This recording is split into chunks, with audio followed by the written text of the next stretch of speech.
Welcome everyone to our webinar, Building the Beloved Community, Allyship During Racial Crisis. My name is Peniel Joseph, and I am the Barbara Jordan Chair in Political Values and Ethics at the LBJ School of Public Affairs, and I'm a professor of history and the founding director for the Center for the Study of Race and Democracy. And this is really our second event of this month since the racial justice protests, the protests for Black Lives Matter that have really swept through the United States and really the wider world. And we got such good response from our first webinar with Mayor Adler and Council women, Natasha Harper Madison and Allison Alter, that we organized this event, and we're going to organize more in July and August as well. And this is really an event about allyship. We've seen so many white allies, but also Latinx and Indigenous, Native, Asian allies hit the streets in the aftermath of George Floyd's tragic death in Minneapolis. And so many questions have been revolving around what can people do to transform our nation and really to end systemic racism, to end white supremacy once and for all.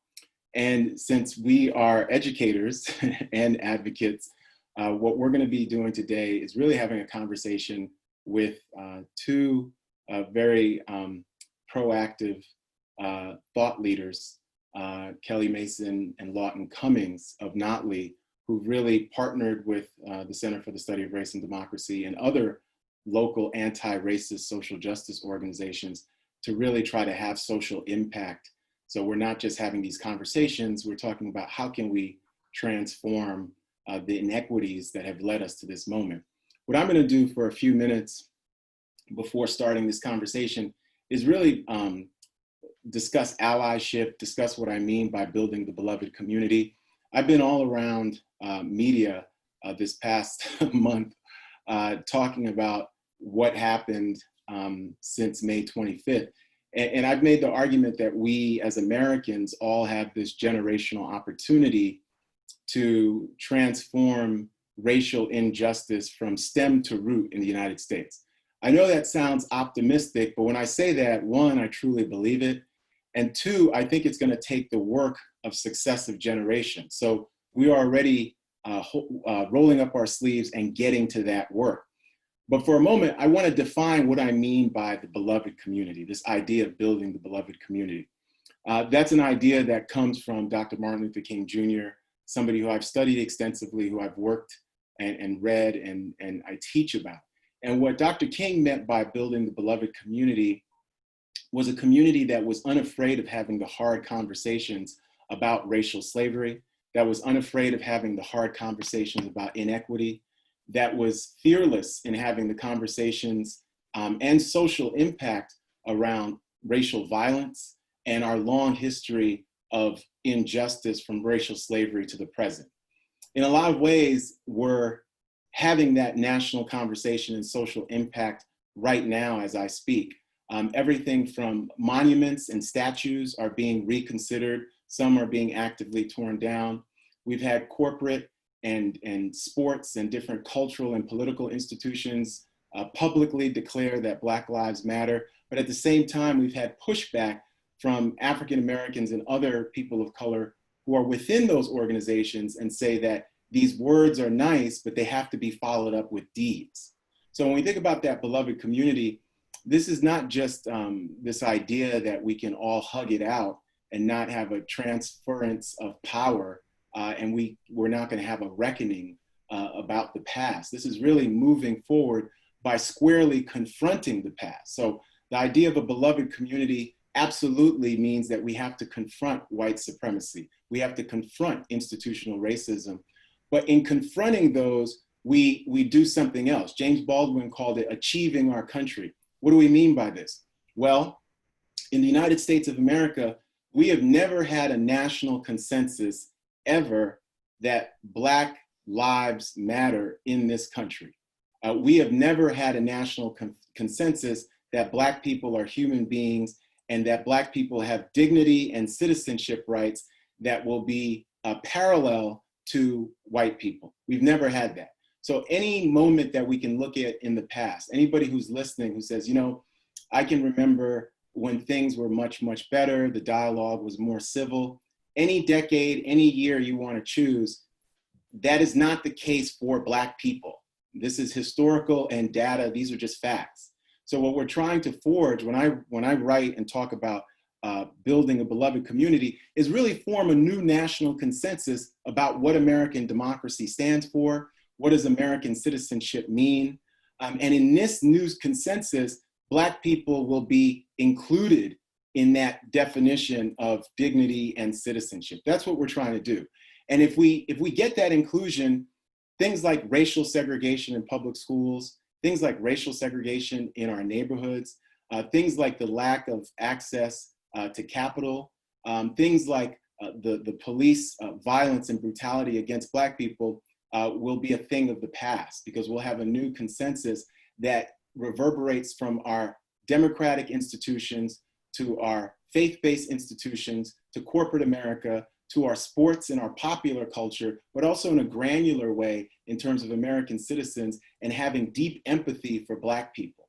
So it's very, very important, I think, this idea of a beloved community, that we scale it down so we can scale it up. And I think that what I hope to see is in a city like Austin, where we have the University of Texas at Austin, we have our own Silicon Valley, and we know we do, where we are producing and innovating so much when it comes to social impact, when it comes to technology, when it comes to business, that we can say we can build that beloved community right here in Austin, and we can scale that up nationally.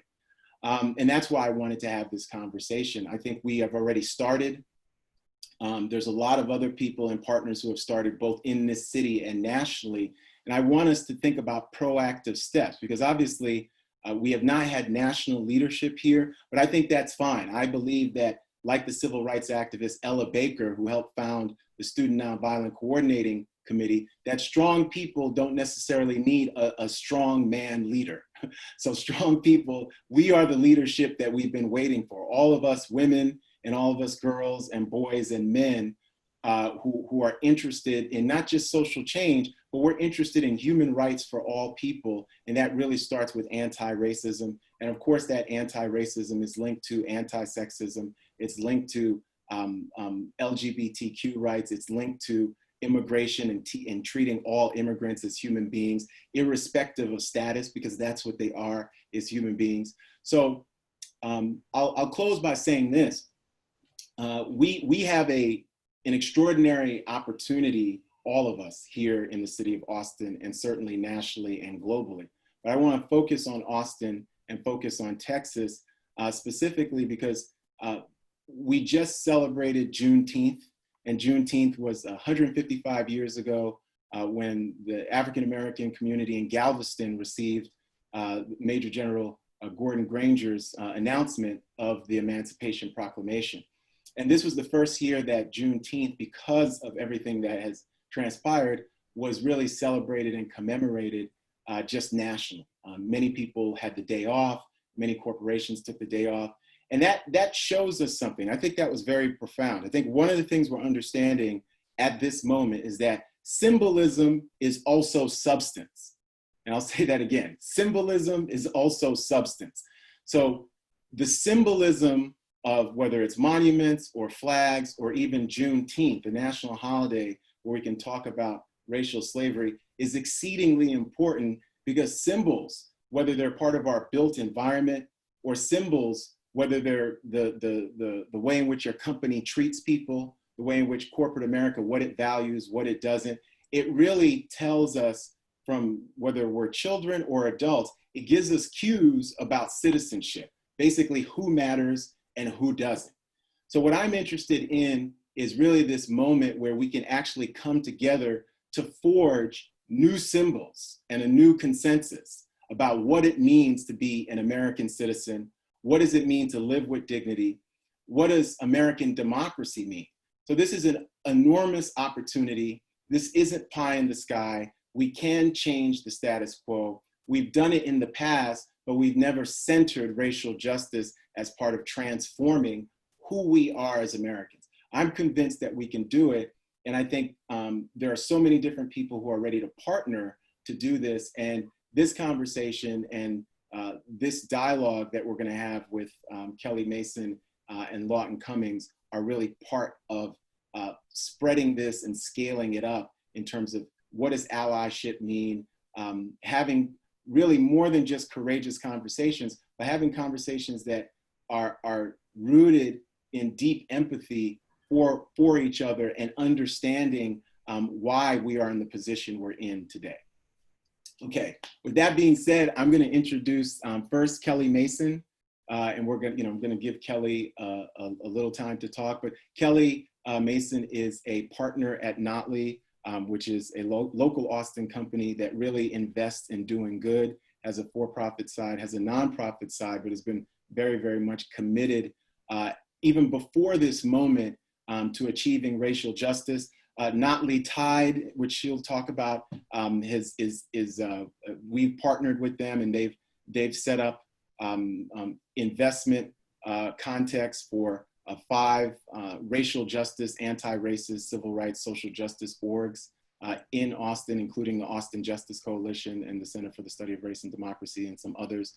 And Kelli has been stalwart, as has Lawton, even before the crisis of May 25th, when we were all discussing COVID-19 and the racial disparities of the pandemic. So I want to introduce Kelli Mason, who's a partner at Lawton. And Kelli. Thank you. Yeah, so I'll just give a high-level overview of what I've been up to since being promoted to partner at Notley a few months ago.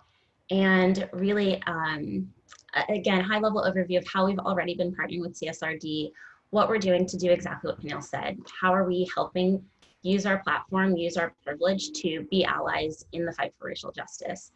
And I think it's important as a Black woman to point out that allyship is also on Black people. We need to, obviously we're affected and we're recipients of a lot of the downsides, right, of white supremacy, but we also have work we can do to different degrees to fight the system. So we can also think of ourselves as allies for any Black people joining us on the webinar. And I definitely think of myself as an ally, and I think, how can I use my privilege and the access that I have to build this beautiful community? So with Tide, like Peniel mentioned, we are working with 5 racial justice organizations, and essentially we knew that people in the Central Texas community wanted to be connected and engaged in the work, but they're also busy. So Notley Tide is kind of a subscription model where each month you're making a donation. It could be $3, it could be $300, whatever feels right for you each month. And you're seeing that bill hit your credit card, right? So you're reminding yourself, oh wait, I'm financially invested in racial justice. And then after that, you're getting an email each month saying, here's ways that you personally can help today. You can help one of these 5 organizations. It could be reposting a social media post. It could be redesigning a website, but different ways to get involved and to actually act on your instinct to be an ally. But again, making it super easy because I know everyone's busy. So that's Tide. The other thing we're launching is called Ripple. And that's really in response to a lot of parents saying, how can I engage my kids in these conversations, right? For everyone, it's uncomfortable talking about race. It's particularly uncomfortable talking about racial slavery and racial violence with kids. Who wants to tell their kids that police aren't all good?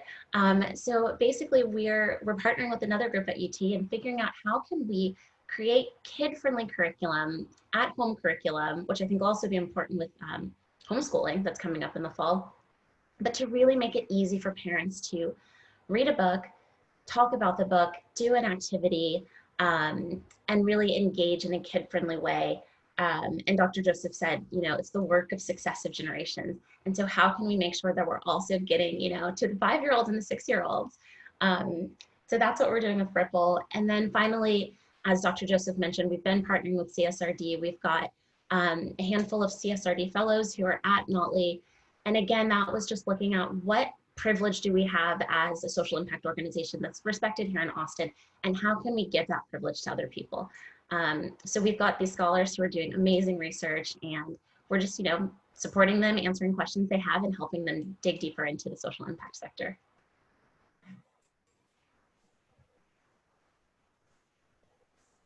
Peniel, you're muted. Sorry, yeah. So now, and I want to introduce Lawton Cummings, who's a partner at Notley, very much invested in social justice, racial justice, anti-racism, and who we've been partnering with even before May 25th and these global events that have taken place. That's right. Thank you, Dr. Joseph. Yes, so Peniel and I have been friends for some time, and we were part of a group called Austin 100 that really provided a great forum for us to talk about some of these issues. And then when I joined as a partner at Notley, I was in a position to actually act on some of these conversations. So Dr. Joseph and I were planning for a summit on race and democracy and social impact, which we still are planning, which will be now a year from the fall, probably, when COVID-19 happened. And when COVID-19 happened, we were on the phone talking about, oh, okay, well, we're gonna push this, but what else can we do?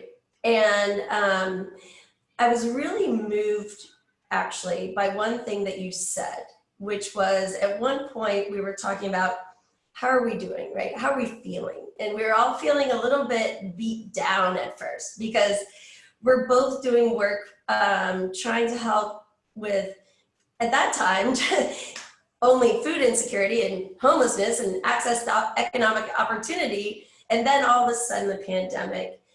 And you said to me, you know what, you should be tired right now. I said something about like, maybe I should take a break or go for self-care. And you're like, no, now is the time to lean in. And so I'm like, okay, so the next day we got back on the phone. I'm like, you're so right. Like, we're going to keep leaning in. We're going to keep leaning in. And you said to me that all of your white students were getting internships through, even though all the internships were canceled across this country, the virtual internships with their parents' friends, basically. And that some of your very best Black students were not getting those internships. So I'm like, okay. You said, so I want to send you some of my best students. We're like, well, of course, we love that. And then you said, and you're gonna have to pay them. I'm like, well, we don't pay our interns. You're like, well, you don't pay your white ones, you're gonna pay your Black ones. And I loved that. So, and thankfully, Kelli and I are in a place at Notley where I went to my partner who co-founded Notley with his wife, Dan Graham. He's like, yeah, I like that. And he's like, I like Peniel already. And so backing up, because I know I don't want to give the impression that I'm somehow so woke in all this. And I mean, I thought I was all my life. My long-term boyfriend from high school and college was Black. And I'm like, well, I'm not a racist. But it was just having to learn about my experience in the world as a white woman, that it takes more than just not being a racist. And that I think it also took me time to become mature, to just talk about it and realize that these were the conversations we should be having even.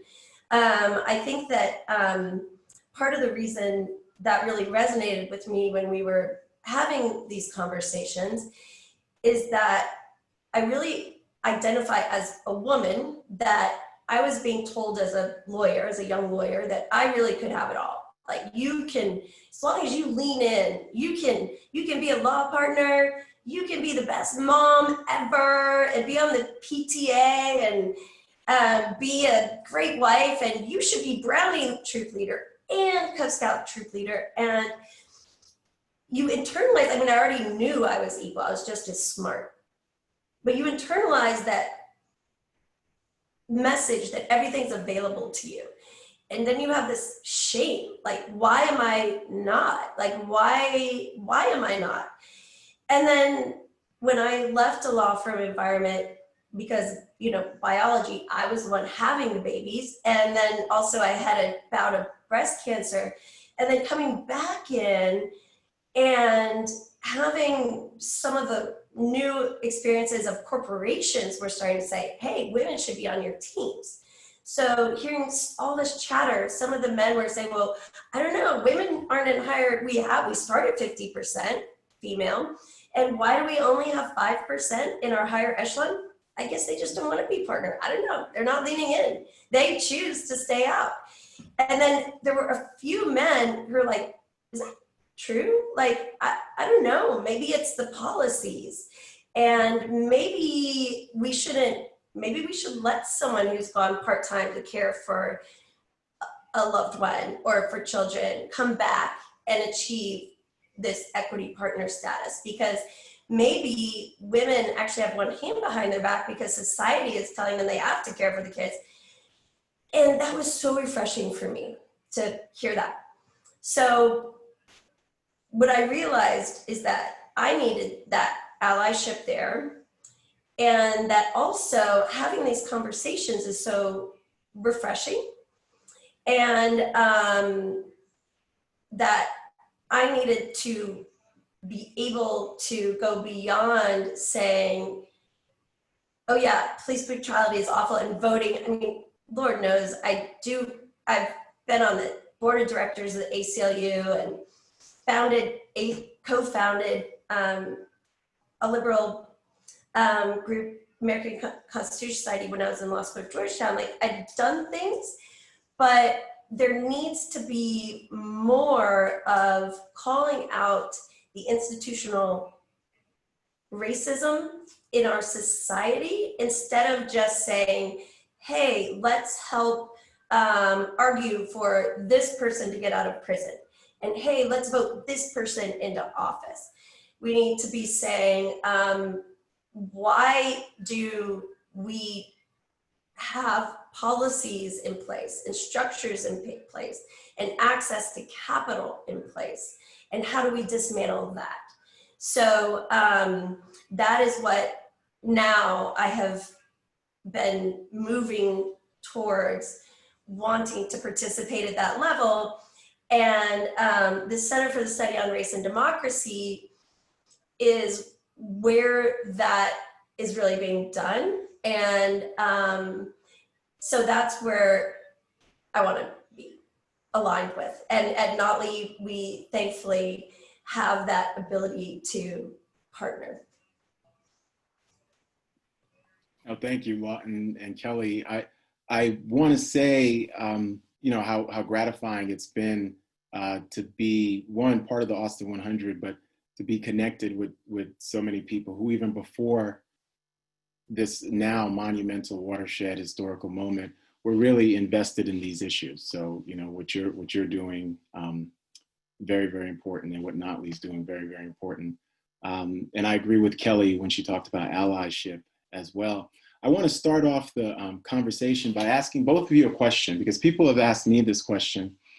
And I'll start with you, Lawton, in terms of allyship, and in your case, white allyship.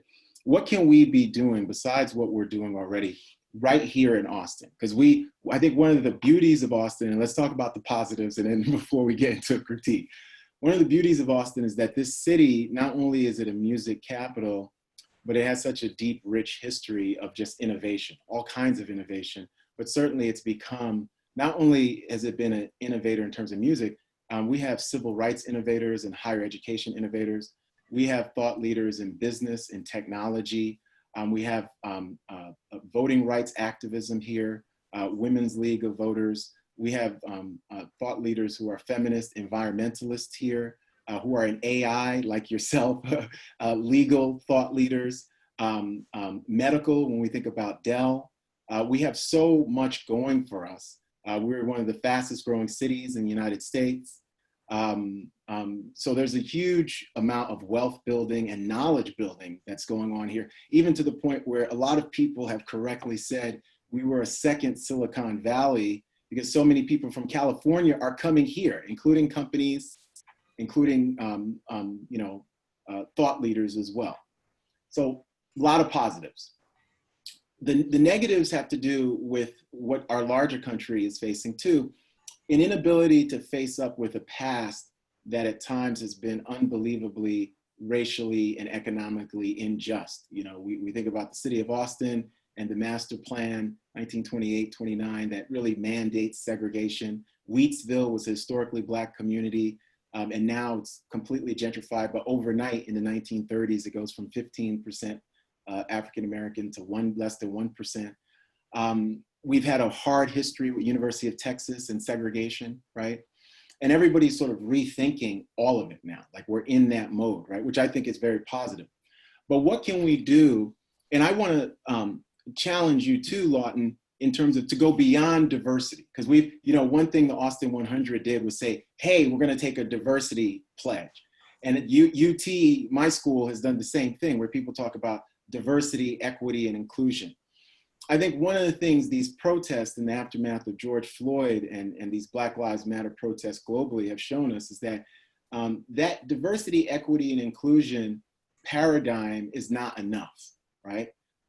It doesn't go deep enough into the history, and it doesn't necessarily challenge us all to have not just uncomfortable conversations, but to really transform policies. And I mean both internally in the companies we work for, but also our personal lives. Because I've made the argument that when we think about race and sort of racial caste, and what I mean by racial caste is just hierarchy, just the word hierarchy. And sometimes when I teach this, I say, imagine hierarchy as a ladder, and there's people at the top, and then there's a bottom rung. And the organizing principle of our racial caste, our racial hierarchy, has been historically and contemporaneously anti-Black racism. And in other races, they fit in between the top and the bottom rung. Everybody's sort of scrambling. And people realize the closer you are to being Black, 99.9% of the time, the worse off you are. And the closer you are to being white, the better off you are. So even when we say diversity, equity, inclusion, we sort of set up this scramble between non-white racial groups in the United States, sort of constantly competing because we've never set up that citizenship, that equity for Black people, I would argue. So what can we do? And we can have these conversations right now where we're not going to solve the problem, but for all the people who are listening, people want to know about allyship, but what can we do? Because it's both professional, but also personally, because what I'll close by saying, there's a supply chain of power and privilege in the United States, and there's a supply chain of grief and misery, right? And we all want, including Black people, our children to be connected to the supply chain of privilege and positive outcomes. Nobody wants negative, forget police interactions. No, everybody wants their kid to go to the best school. We're bragging about our 5-year-olds being honor kids, right? We love our children. And so how can we bend the curve on that personally as well? So I want to, and this is for Kelli too, but I'm starting with you, Lawton. Well, I think there's a few ways. Yeah, I mean, one, moving beyond diversity, the first thing you do in your own companies is focus more on inclusion at the highest levels. So one of the last bastions of lack of inclusion are corporate boards, but boards of all kind. And they really set the tone. They hire the CEO, they deal with problems. So that's one place. We need to have not just people of color in a company, but on the corporate board, in the C-suite, totally at the table. Then it's putting your money and your behind where your heart is. So it's investing in Black and Brown led companies. It is showing up, yielding your floor to letting someone else be the mouthpiece, inviting them on. And then you mentioned kids, and I know we all, you, me, and Kelli all have kids, and at different ages. And my kids are teens and distraught by their lack of ability right now to affect change. And So for them, I'm focusing on educating them. I mean, and saying, why is everyone in this room on this thing that we're watching white, and why, and asking the questions. And then for the younger kids, I know Kelli is working on the books, which is so helpful, because for parents to be able to say to their children and instruct them. But then also what the CSRD is doing now, which I'm really excited about, which is devising a curriculum for younger kids in the schools. Because, we've got some woke parents who want to do something, but then we need to get in the schools and get to all the kids so that they can really learn about history as it is, rather than as it was presented to all of us. And so that the bias can be addressed and educate the future generations. I think multi-pronged curriculum, restorative justice, we need to come up with, that's one thing that I taught was a restorative justice class. And what I learned was that in the schools, if you looked at millions, there was a study that looked at millions of middle schoolers. And I think it was something like 7 million in Texas. And something like half of the Black and brown kids had suffered in-school suspension, and a third out of school. But if you look back, only 3% of those suspensions were something that would be warranted, something that would be that the policies say is suspension. So, but it was 100% or 97% just left up to the teacher. So it's some glaring point that can be resolved. So there are pain points within each institution that need to be addressed, and that once addressed will make a big difference. Thank you. Yeah, and I agree. I think through all of that, and Lawton brings up, there's so many systemic issues that we're facing, and it can get overwhelming to try and say, how are we going to solve all of this, right? And that's why I think voting is so important, and access to voting rights and confronting voter suppression. That to me is really the root of it. That's why Tide, 3 of the 5 organizations, are working in some part specifically on voting and policy. Because, we elect our school board members. Those are elected officials. We elect our mayors, we elect our city council members. There's so much work that needs to be done, that I think at least starting with equal access to the ballot, which we know we don't have right now, that's going to be the lever that we pull that can make the most impact, and that will keep us all from getting so overwhelmed. So if you're an ally on the panel, what can you do to help Black and brown people get the vote? And Dr. Joseph mentioned how a lot of companies right now are giving off Juneteenth, and that's amazing. We have to have paid time off for election day. A lot of people talk about, why don't Black and brown people vote, right? Black and brown, in Texas, I don't know what the stats are, but very low voting. And then you look at the fact that how many hours, I live on the west side of Austin in a really nice neighborhood. I stood in line for an hour and a half to vote in a primary this year. So I can't imagine, and I heard stories about on the east side of Austin, there's less polling places. The polling places are a lot slower. You've got to wait 4 hours to vote. If you're an hourly wage worker, you don't have 4 hours to vote. So I think that, anyway, I'll get off my soapbox now, but I think that is the lever that we can pull, is how can we make sure that everyone can actually access their right to vote. That's great. I'm going to start, and then I'll give it to Emily. We have a bunch of questions, so for the rest, we're going to be diving into these questions because people want a conversation. Somebody just asked how to define white supremacy, and just very quickly, when we think about white supremacy, it's a a set of belief systems. It's a political ideology that impacts all of our political, economic, social, cultural institutions.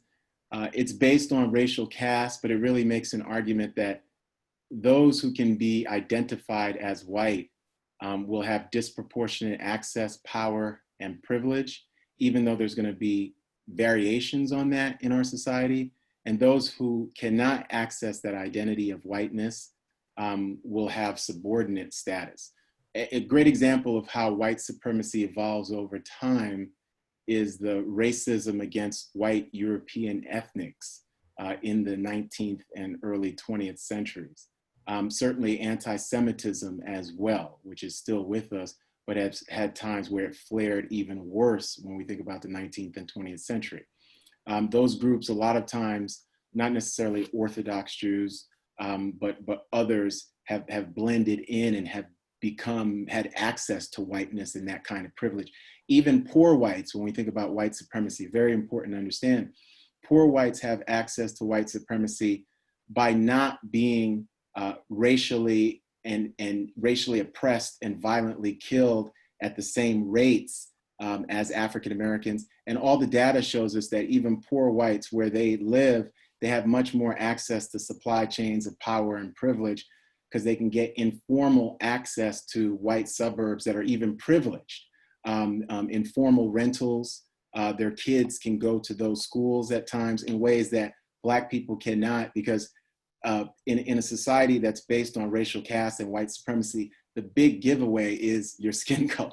So even if you say, hey, you know what, I don't want anything to do with this group that you are telling me is a bad group, your skin color becomes a giveaway, because that's how institutions and people identify who's in the in group and who's out, right? And so that's what we mean by white supremacy. I think sometimes we get that conflated with the Klan and really the most egregious forms, neo-Nazis, of white supremacy. So certainly, yes, they're part of it too, but that's sort of the worst, most sort of spectacular forms. The everyday form of white supremacy is, you know, the woman who called the cops or threatened to call the cops on the Black man in Central Park, right? So that, because she understands that if police come, and fortunately for Chris Cooper, they didn't, but if police come and they see a white woman calling and saying she's been attacked by a Black man, we live in a country where historically, a lot of times they might shoot first and ask questions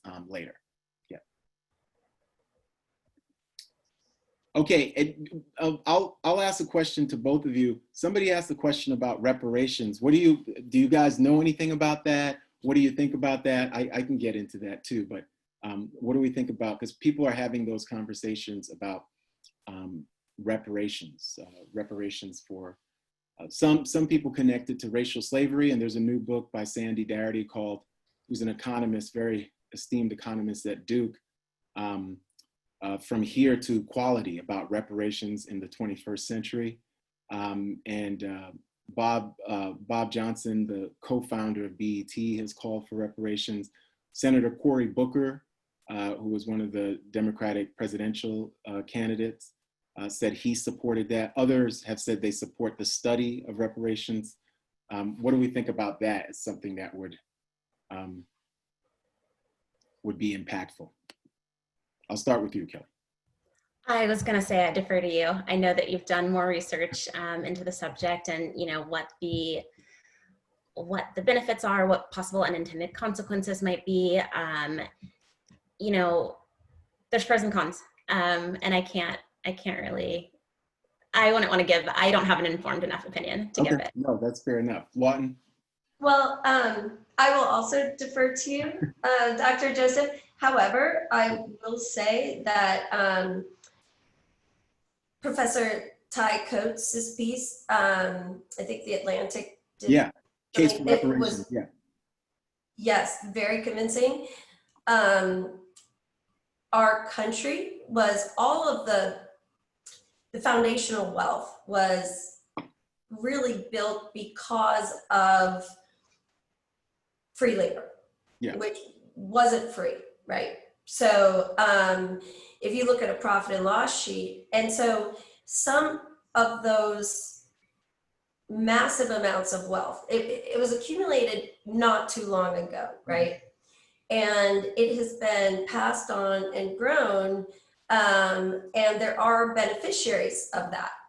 But it was accomplished via the work of the enslaved people.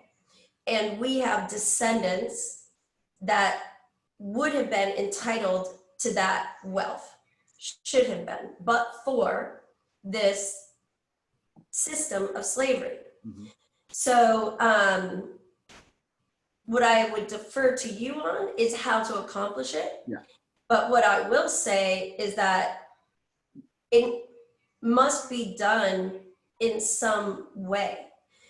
I don't know how we say we're moving forward if we have this system of economic inequality that was formed based explicitly upon race.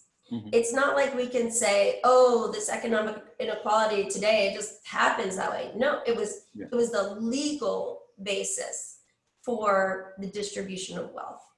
Therefore, we can and we must somehow address it and untangle it. How that can be done, I will defer to experts, but I can say that it must be done, and the sooner the better. Okay, thank you. I'll say one little thing, and then Emily has another question for all of us. What I'll say is that Professor Darity, who's one of the most well-known economists in the country, who happens to be African-American, William Darity at Duke, has a new book on reparations.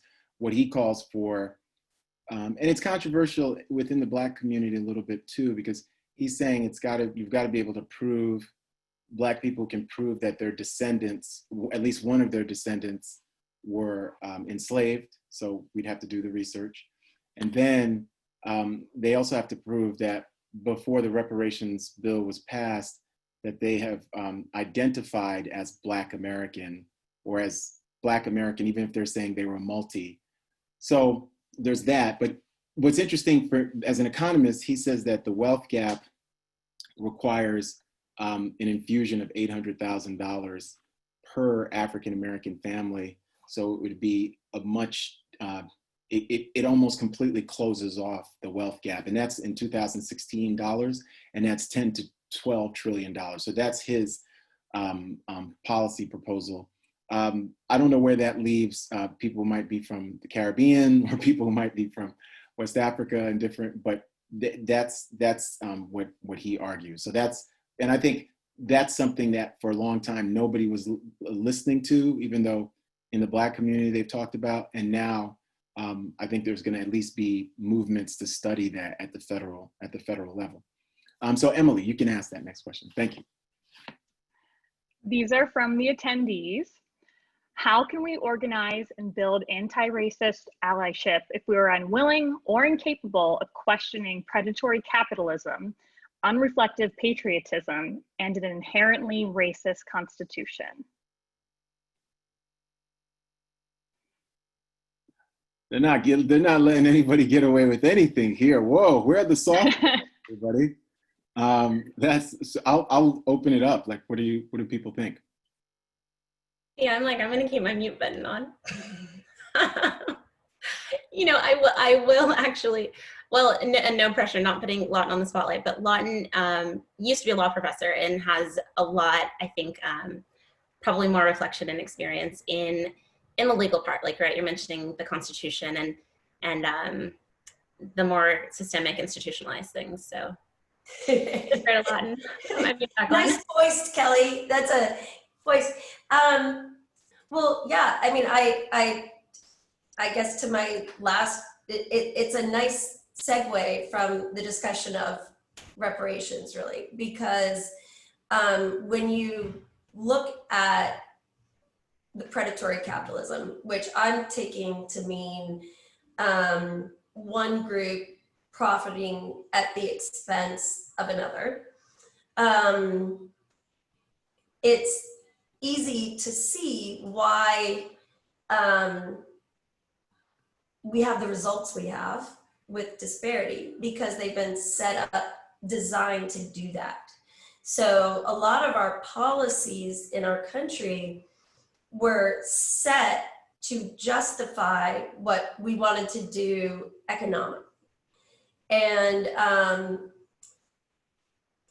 redlining, or which side of the tracks certain housing was put based on the way the smoke went, and how much to pay labor, whether to raise a minimum wage, have a minimum wage. So we still have this system, which I believe in conscious capitalism. I believe we can have a capitalist society that takes into account other groups besides just shareholders as constituents, and still make a profit. Brett Hertz Data.World is a B Corp. They explicitly say we're making money, but we're doing it while we're doing good. And at Notley, that's one thing we do. For instance, even on our real estate, we are now engaged in a fantastic conversation about how to use tax increment financing to establish a tax increment investment zone, which means if you say as owners, and this is part of being an ally, if you own a certain part of an area and you want to say, we are more than 50% owners of these blocks, and property values are going up, up, up, up, up.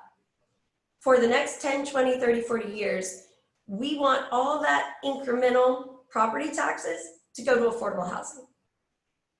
And we are in the process right now of figuring out how to do that. Because if you're in real estate, if you own any real estate, things will appreciate, right? That's part of what real estate does. But we can't, and we don't want to drive out affordable housing. And so how do we find that balance? And it's hard, right? It's big, but that's what we do, right? Like you said, it's time to be tired. It's time to be tired. We're going to figure it out. So those are the types of things that systematically looking at, we cannot have this group profiting at the expense of this group. And those are the conversations that we need to be having. Yeah, and very quickly, I would say that this is definitely, that question is definitely powerful and connected to Dr. King's beloved community. I think that's where you talk about social democracy. I think that's where you talk about the Green New Deal, and basically saying that, yes, people can still make a profit, but you have progressive taxes instead of regressive taxes, where you have a floor for, in the biblical term, what we might say the least of these, that is decent housing, universal basic income, that people can live a decent life. And that means that, whether it's state taxes or federal taxes, are guaranteeing that. So that's sort of more a different kind of corporate responsibility. Different, wealthy people would still have wealth, but if there's a wealth tax, maybe they wouldn't have as much. So there's all kinds of things there, but certainly I think that's connected to social democracy. In terms of the Constitution, I agree with them in terms of 3/5 clause and sort of the way in which we don't have direct democracy in the Electoral College. We were very close to ending the Electoral College in the early 1970s, and we lost by a few votes in the Senate, and that's something that should be revisited. And then finally, very quickly, Liz and Azim have a question. Azim talked about how can people of color be allies to other people of color. And then Liz talked about what's the basic mistakes that white people who are well-intentioned might make. So if anybody wants to answer, I'd say people of color can be allies to other people of color by understanding that in terms of racism in our society in America, anti-Black racism is the organizing principle. And even though there is racism, but anti-Black racism is not the same as anti-Latinx racism, not the same as anti-Native racism. There's different impacts. So it doesn't mean there's an oppression,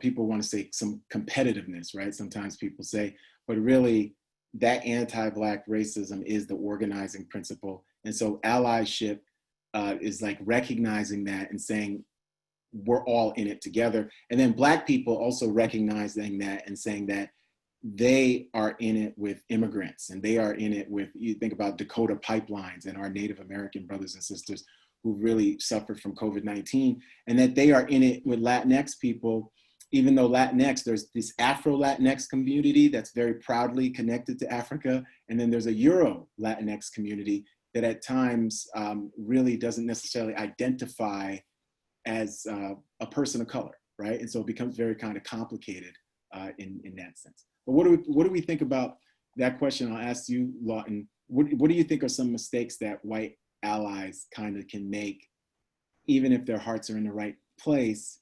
And how do we avoid those mistakes at a time where more and more people are listening? Yeah, well, again, I certainly don't want to hold myself out as the one who's got to figure it out. What I have learned is that I should be asking questions and listening instead of doing something, asking, what do you need? What can I do? And also I saw a question about asking someone to be a mouthpiece. Isn't that asking them to do the emotional labor? And I think that was with regard to what I said earlier about amplifying others' voices. And what I meant was outside of the context of arguing for racial justice, the everyday, I mean, what people used to call microaggressions, but I love about reading the book about how to be an anti-racist, where Ibram, tell me his last name. Don't leave me hanging. What's his last name?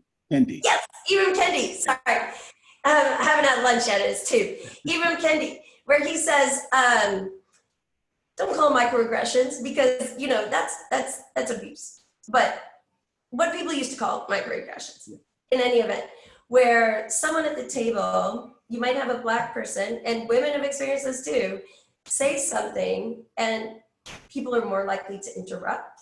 Mm-hmm. People are more likely to dismiss and to steal the idea or not amplify. And once you see it, you cannot unsee it. And you and I have talked about this, like, you know what it's like So once you see it, and that's what I meant by the everyday things of actually, hey, that was a great idea, instead of just stealing it. Or wait, please don't interrupt. I'm interested in what that person's saying. Yeah. Those little things. But as far as well-intentioned things that go wrong, I think that's one that's fraught because people worry about having the conversation, that maybe they're going to step in poo if they even have the conversation. And so I would say have the conversation and just bring in, if you want to do something to help, ask what it should be and bring in the people who know how to do it. Or get on board with someone else. Don't have your own idea. Don't try and be a big savior. Just go, for heaven's sake, that's one thing I love about Tide, what Kelli started in Notley, is it's like, yeah, we don't need to start something. We're gonna send your money to these 4 people. We're gonna tell them what it's about, and you're one of them, right? So that's what I'm trying to do more of. Thank you.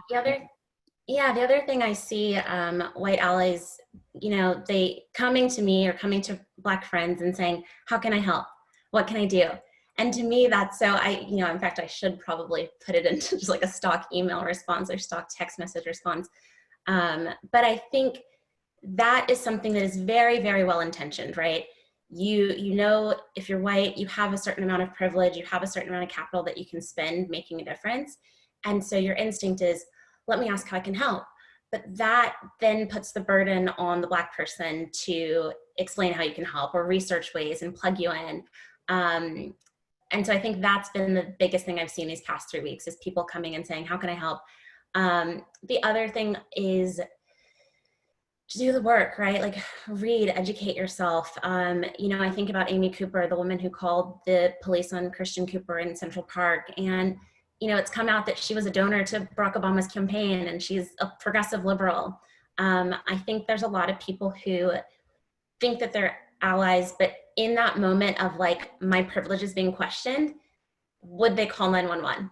And I think people need to do the work and really examine that, because I think if you asked Amy Cooper 6 months ago, she would deride this person. She would post, I can't believe this person did this. I think allies who just like jump on the bandwagon to decry like this horrible thing that's happened, really turning inward and saying, what would I have done in that situation? How can I make sure that's not how I respond in that situation? How can I make sure my kids know that that's not the right thing to do? All right, great. We can take another question. Emily. All right. A petition has been circulating calling for Austin High School to expel 3 female students for an extremely racist video they sent to their friends. This video has gone viral. The girls have received threats and their families have had to hire lawyers. Did the person who started the petition mistake cancel culture for allyship? That's a good question. I've not seen the video, so I can't really comment on the video. My colleague told me about it. I haven't seen the video either, but my colleague told me about it, and it's apparently exceptionally egregious. I think that's tough, and my colleague and I talked about it.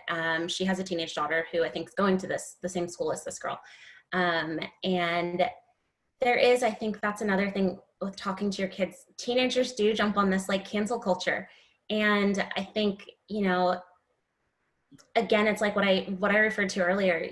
It's not enough to just, you know, try to cancel someone who has done something egregious, but you've also got to say, why was this a world where she could do this? Like, what did we do in middle school talking jokes about Black people where she felt like she could take it to the next level? And really kind of looking more systemically, that's a strong ally. You can't just cancel someone, right? In November, we can't elect Donald Trump out of office and think we solved racial justice. Yeah. So I think, you know, I get why those teenagers are angry. I get cancel culture, but I think a really strong ally is saying, how did we create this system where this girl thought it was okay to send this video to begin with? Yeah, no, I agree. I'll do another question. Somebody asked, what are the measurables that we're going to be looking at in 2 to 5 years in terms of impact? You know, so I'll let, you know, I mean, I think about measurables as social economic indicators or life chances. So by measurables, you know, we could do everything from, you know, the biggest one is wealth and wealth gaps. Then it's things like income. It's residential segregation, it's public school segregation, it's things like food deserts in Austin, it's Austin's homeless population, which Lawton's very much invested in terms of ending homelessness in Austin. It's mental health care access. But then in all of our orgs, it's who's at the C-suite level, who is at the, you know, who are our workers, you know, who are part of those supply chains. So somebody else asked, how do we bend the curve on the supply chains of grief and misery? You know, that's up to all of us, you know, because I think Austin 100 has some of the best minds, you know, and thought leaders in the business, but a lot of it is overwhelmingly white, right? And so it becomes, can we be, and I think, you know, somebody asked about allyship. Certainly we're thinking about racial justice allyship. We're thinking about anti-racist allyship. So we're not saying it as passive. We're saying you're centering this in your org. And that means You know, one data metric for all of us in Austin would be Black people are about 8% here now. And are they 8% represented in the supply chain of power and privilege in the city? You know, that's one data point. And then in the state of Texas, they're more than 8%, right? So, and it's the same for Latinx. So some of it is that, like, and you know, one of our big drivers here is going to be something like University of Texas, Austin, where I work. And there's only 3 or 4% Black male students there. But if you go to the football team, it's much more than 3 or 4%, right? And the basketball team, and when you go to different sports, men's and women's sports, depending on the sport, right? So I think those are the metrics we should be looking at. And since we have so many VC and venture entrepreneurs and philanthropists here, we should be seeing where are they investing their money in the next 2 to 5 years after the high point of this watershed period. So that's what I would look at. And I'm interested in Kelli and Lawton. What are some measurables that you'll look at? 2025, like what do you, I would go back to my soapbox of voting and looking at what percent are we increasing the number of Black and brown people in Central Texas and beyond who are registered to vote, who are actually getting to vote and exercise their vote. Because again, like I said, and you mentioned there's so many things, there's so many measurables. And I know, like, we just set SMART goals at Notley for our goals for Q3. And you have to get very specific and crystal clear, or that's our approach. And so I think, like, if we can move the needle in voting, if we can just look at that one metric that affects so many life outcomes, and what can we do to move the needle there by 2025, I think you're going to see a domino effect. You're going to see improvements in economic opportunity, in public school funding, in the criminal justice system, in access to healthcare. So that's my metric. We'll look at voting. And criminal justice is one of the big metrics too. Well, voting there too, right? Because your city council member is going to vote on your city manager, or, you know, appoint your city manager, and they're going to appoint your chief of police. As we found out the hard way in Austin, yes. Exactly. So for people who think city council member elections don't matter, right? Yes. So, I mean, I agree with both of you on voting, and also with where the money is going.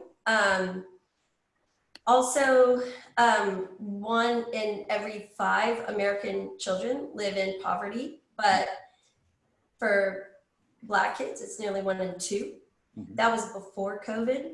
I think it's probably worse because COVID is having a disproportionate impact on the Black and brown community, in part because of what Kelli was referencing about not having time off to go to vote. A lot of the people who don't have the opportunity to work from home are in our Black and brown community. So we could look at that disparity.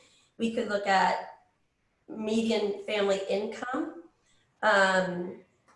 We can look at, after this recession, who recovers and who doesn't. College graduation. I think one thing you mentioned, UT, one thing we need to get better about, that those of us on this panel have talked about several times recently, and over the years, is that we get really talented Black students at UT, and then there's something that causes students to not stay, to go back to Dallas and Houston. Well, we probably know that that's because Austin is not a very diverse city. So how do we fix that? It's this cycle, right? It's like, so I would say not just even diversity, but those students you're talking about have not been coordinated into that supply chain of privilege. Because I can say that when you're coming out and you're African-American and you're coming out with a college degree, if you can get access to some of the best jobs that are available here in Austin, you will absolutely stay. They're just not even in the conversation. Part of it is us setting up these networks where they can be identified and welcomed, and really pursued, pursued, because then we can keep them in. I mean, and that's what I mean about that 8% number. Like even UT, again, everyone loves our sports players and our athletes, and I love them too, but you got to be able to love the Black kids who are not athletes, and who are who can't, score touchdowns or dunk basketballs, or do whatever it is that, our sports wants them to do. So I think that they would stay, you're right, and they could be part of that racial diversity in the city, but we don't recruit them. Yeah, that's an excellent distinction. So, and it also provides a better avenue for, like, if you're starting with the end in mind, and then you say, okay, what's the problem? I mean, you're giving us all marching orders, right? Like, that's what we all can do, recruit. Yes. And also one thing that I've learned in looking over the literature about hiring is that you must have more than one diverse candidate.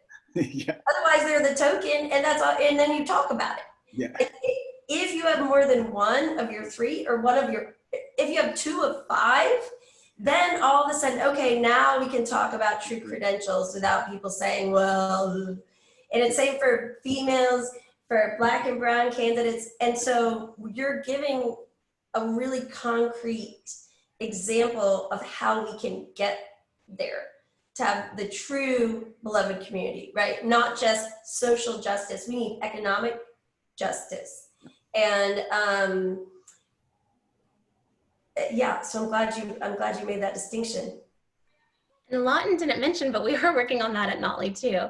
We're working on expanding and creating some sort of summer internship program specifically targeted at Black students, and plugging them into the companies where we have connections, big companies here in Austin, plugging them in at least at that internship pipeline, and helping them build those connections and get those job offers and know that companies want them.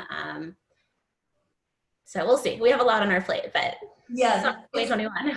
Exactly. That internship program is really being piloted right now with Center for Study on Race and Democracy students and Houston Tillotson students.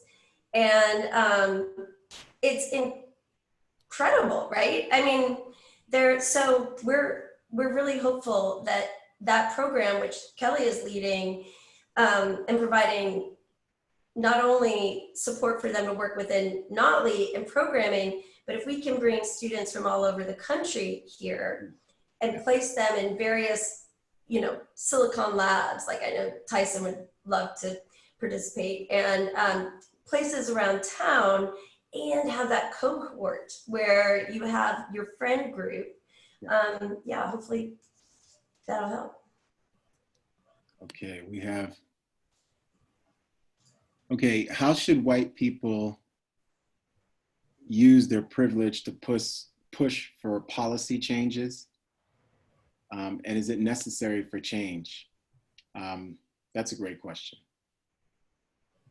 And I think we can talk about policy on a number of levels. Obviously, there's a lot going on in every single city in the United States about APD, their local police departments, its connections to university, but also, I would actually say this in terms of, I think that this call for defunding the police and for prison abolition is really the new abolition voting rights movement in the 21st century. And by defund the police, people don't mean that we're not going to have public safety anymore. What they mean is, instead of spending inordinately on criminalizing largely Black and brown populations, we invest in things that we know are good for communities. And some people say, well, what communities? All of us who live in the suburbs know we're talking about where we live.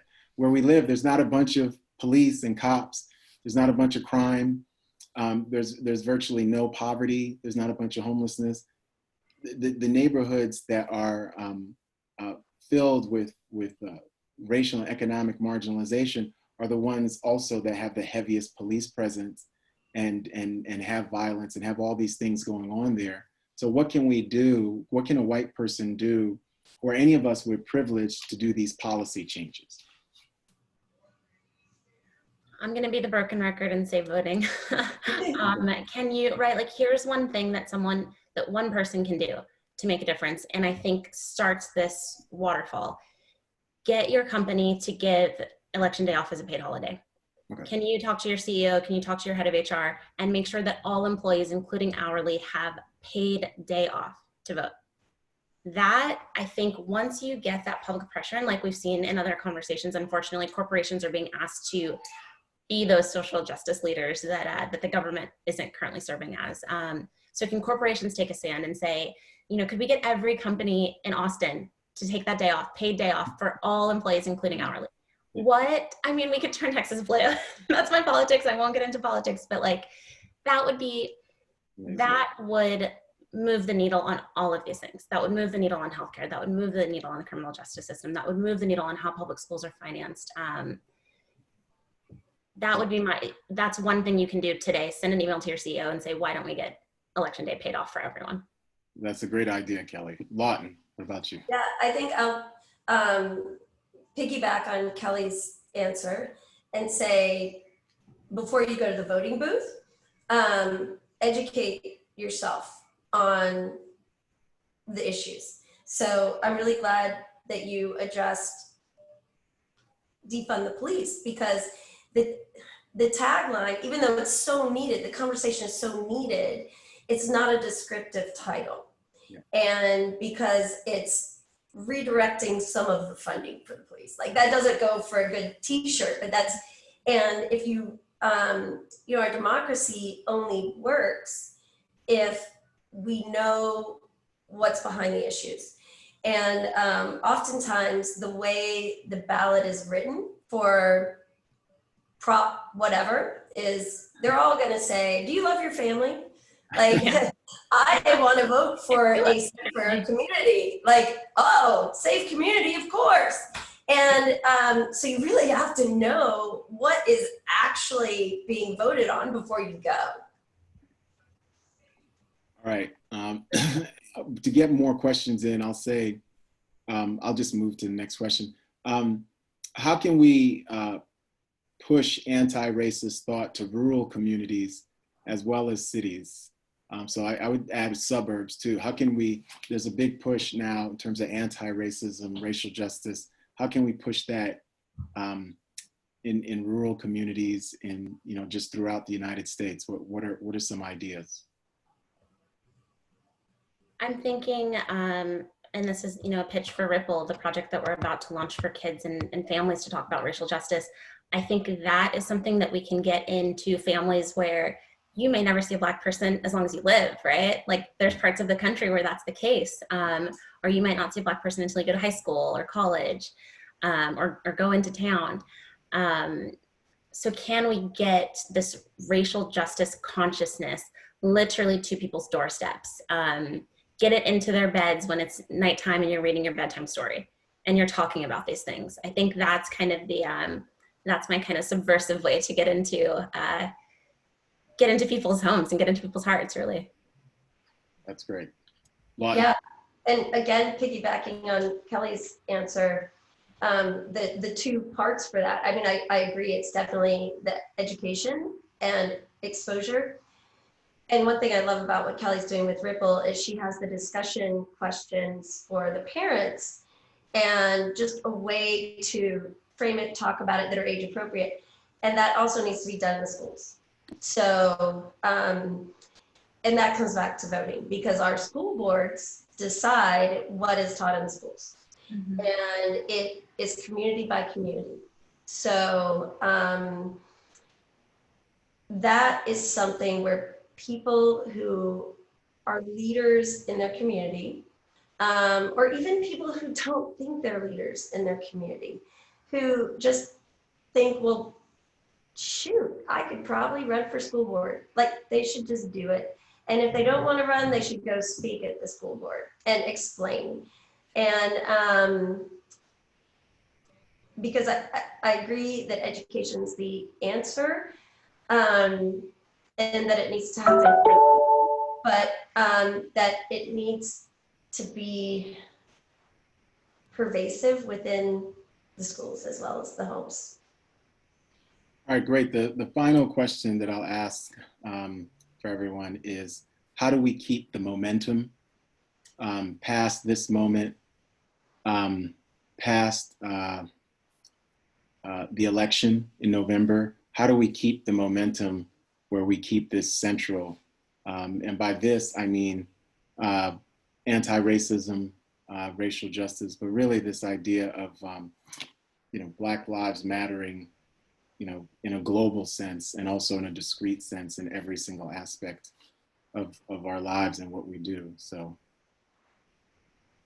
Yeah, for sure. I mean, that's the whole premise of Tide, is how can we capture people's attention and help people hold themselves accountable for talking about this in 3 months, in 6 months, in 12 months. Because I think it's natural when it's not on your social media feeds, when it's not on your news channel, when it's not all everyone's talking about, you're going to move on to other things. So Tide is really a way, I think, that people join because they want to be held accountable, right? They want to get that reminder every month. They want their hand held a little bit, because otherwise it's just easy to let life get in the way. You've got kids, you've got work, you've got a global pandemic. There's so much we're dealing with that Tide was kind of our way to make it really easy for people to hold themselves accountable, to keep not only financing organizations that are working on this, but also figuring out ways that they can provide professional support, personal support, social capital, to be that ally 24/7 around the year, because inevitably this is going to happen again. And there were so many people when George Floyd was murdered who, they have their social platform, whether it's 300 people or 3 million people. They didn't know what to say. And there were a lot of, I think white people in particular, who were like, I didn't want to say the wrong thing. I didn't want to look like I was just jumping on the bandwagon, right? Because I'm a mom blog or I'm a fitness blogger. I don't talk about politics. With Tide, and it's kind of a way to keep promoting these things. So in November, you're going to be talking about voter suppression. In December, you're going to be talking about, whatever campaign's going on. You're going to be identifying yourself both internally and externally as someone who cares, so that when this happens again, people aren't like, oh, you're just jumping on the bandwagon for racial justice because it's the cool thing. Yeah.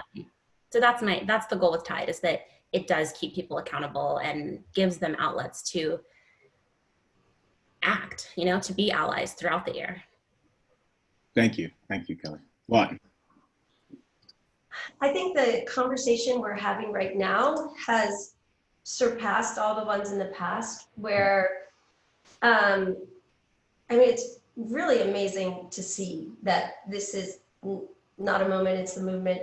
Mm-hmm. And I'm hopeful that once people are able to realize that they need to be having this conversation, that then it'll be easier to call them out. Like, I don't know if you guys can all see the comments, but somebody asked me, like, how many people of color is your husband invested in? Like, great, hold them accountable. Like, I'll go ask him. And that's the type of thing that's going to be happening, right? Like, I bet I'm going to get a bunch of people asking me, like, how many partners do you have? They're people of color. It's like, bring it, right? Like, let's keep that going. And that's one thing. The other thing is, we've got to move into where the Black Lives Matter movement is not just a democratic movement. That remember the tagline of women's rights are human rights? Yeah. And it's like, well, duh. And it's like, well, how come, like, why doesn't everybody say a duh for Black Lives Matter? Like, now, so we've got to get it to where our politicians aren't. And I think that is, that's one challenge that we have, where where we need to be able to have, if there's a Republican in office, where it's not something that their agenda is so different. Yeah. So I'm hopeful, and I think that's going to be where we have to go. And I think with this calling people out, that is where we're going to go, because we're going to have more and more corporate leaders who are forced, if they have to be, to put Black people on their boards. And then before long, that's when they realize, oh, wow, this is how it should be. And whether they're a Democrat or a Republican, they agree with economic justice and social justice. Sorry if I went over. Did I go over? No. I want to hear from you, Dr. Joseph. So what about you? What do you think about making this movement last longer? Yeah, no, I think that we're doing it. Thank you, Lawton. Thank you, Kelly. This is my closing statement. I also want to thank Emily Dunkley, our program administrator, who organized all of this, and all the fellows. We have CSRD, Notley, creating impact and racial equity fellows as well. Azim and Renee and Maria and Blair. And now we have another CSRD fellow, Jordan, as well, and Chris as well. So we have all these people who have been making an impact. Thank you again to Lawton and Kelly and the work that we're doing at Notley. Dan and Lisa. Lisa's a Longhorn as well. Thank you to all the folks at the Austin 100 who've been so helpful in terms of Marjorie Clifton and so many others. Thank you to the folks who are part of the CSRD board, Mickey and Jeannie Klein, and Jeremy Suri, and Bob Campbell, and Lawton as well, now Marjorie. So we're really doing it. Here's what I'll say. I think that we have to hold ourselves accountable. And I think one of the biggest things that I've been saying, and everybody who's interested in impact, you can go to us online, Center for the Study of Race and Democracy. You can go to Notley Tide. We have resources, and we're building out even more resources. We're doing workshops, seminars, anti-racism, racial justice, but also to transform the curriculum as well. So we have to hold ourselves accountable. And I think one of the things my mother always taught me was that social justice, and my mother, 81 years old, safe, thank God, in New York City, is my first historian and my first teacher. She's a feminist, she's a historian, she's a social justice warrior in the best sense.